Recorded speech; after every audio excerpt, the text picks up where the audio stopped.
сізге бір апта уақыт оның айтылғанына 1 жыл болды. Мен келгенде айтылған. Мен келген кезде тапсырма берген.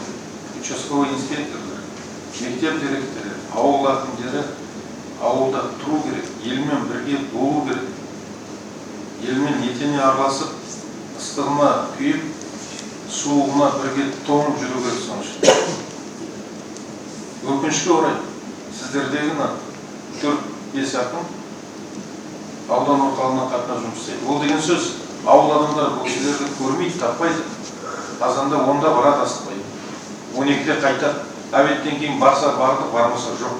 Белгілі нәрсе бұл.